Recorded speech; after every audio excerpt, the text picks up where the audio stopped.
বাংলাদেশের সাম্প্রতিক হাম পরিস্থিতি দিন দিন যেন নিয়ন্ত্রণের বাইরে চলে যাচ্ছে। এখন পর্যন্ত হামে আক্রান্ত হয়ে মারা গেছে প্রায় ২ শতাধিক শিশু। এ বিষয়ে উদ্বেগ প্রকাশ করে বর্তমান পরিস্থিতিকে জাতীয়ভাবে উচ্চ ঝুঁকিপূর্ণ হিসেবে মূল্যায়ন করছে বিশ্ব স্বাস্থ্য সংস্থা।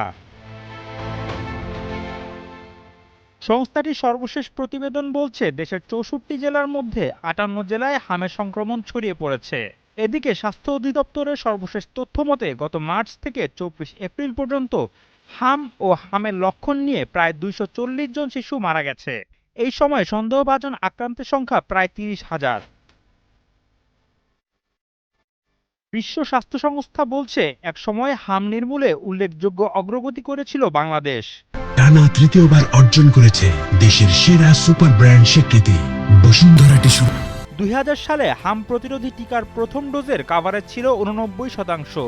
অপরদিকে দ্বিতীয় ডোজ সহ দেশব্যাপী ২০২৪ সালে তা বেড়ে দাঁড়ায় ১২১%।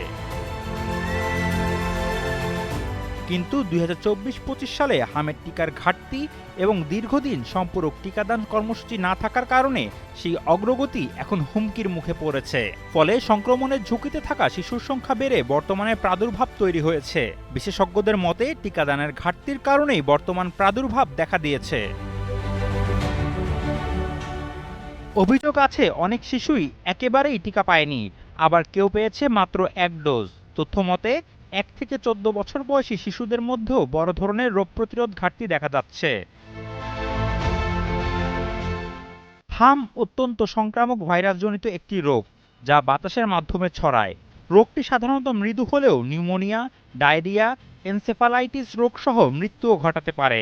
পরিস্থিতি বিবেচনায় হামকে জরুরি স্বাস্থ্য সমস্যা হিসেবে ঘোষণা করা এবং দ্রুত টিকাদান জোরদার করার দাবি জানিয়েছেন বিশেষজ্ঞ ও সচেতন মহল।